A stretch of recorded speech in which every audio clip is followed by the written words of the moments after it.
السلام عليكم ورحمة الله وبركاته. أعزائي متابعي قناة النجاح، قناة أخوكم محمد المصري، أسعد الله أوقاتكم بكل خير. مشروع تربية الأرانب بيعتبر من المشاريع المربحة جدا، وممكن تسميه مشروع استثماري سواء لشباب الخريجين أو لغيرهم أو لستات البيوت. فهو مشروع بيحقق ربح مجزي جدا، بس بشرط إنك تحسن إدارته.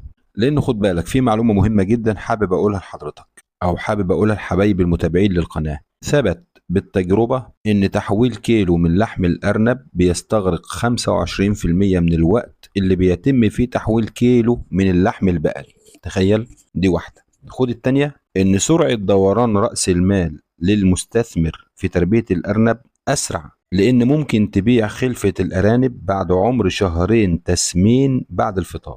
ادي واحده كمان. خد بالك كمان من حاجه مهمه، ان تسويقك للارنب له قنوات متعددة. يعني ممكن تبيع لقرايبك، ممكن تبيع لجيرانك، ممكن تبيع لأصحابك، ممكن تبيع للمحلات المتخصصة في بيع الدواجن، وممكن تبيع للمطاعم والفنادق الكبيرة، وممكن تبيع لموردي المنتجات الغذائية. فالمشروع سهل جدا وبسيط، وبتقدر تكسب خبرته بسرعة جدا. أهم شيء لازم تعرف إن الاهتمام بالأرانب والعناية بيهم من الأمور الأساسية اللي بتكون سبب لنجاح المشروع بتاعك، لأن الاهتمام والرعاية هو ده اللي بيحافظ لنا على مشروعنا وبينجحنا. كمان خد بالك إن قدرة الأرنب على التكيف الحراري ضعيفة، فلازم نتحكم في درجة حرارة العنبر. درجة حرارة العنبر لازم تكون ما بين 18 ل 22 درجة مئوية، لأن الحرارة المرتفعة بتسبب نفوق لأعداد كتيرة من الأرنب. نفوق يعني موت للأرانب، وكمان بتخفض من خصوبة وشهية الأرانب،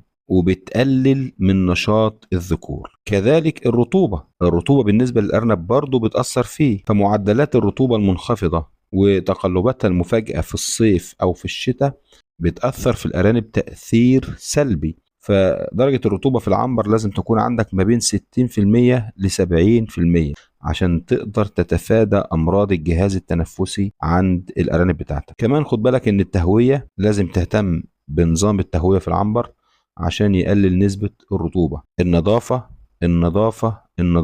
أهم شيء يا جماعة. النظافة، تنظيف العنبر، تنظيف بطارياتك، تنظيف بيت الولادة، محتاجين نهتم بديت، لأن دي بتقلل نسبة التلوث في المكان. ما ننساش كمان يا جماعة تنظيف بيت الولادة وتنظيف خطوط المية وتقديم الأعلاف المناسبة. لازم تهتم بنسبة البروتين في العلف وجودة العلف اللي انت بتقدمه للأرانب بتاعتك.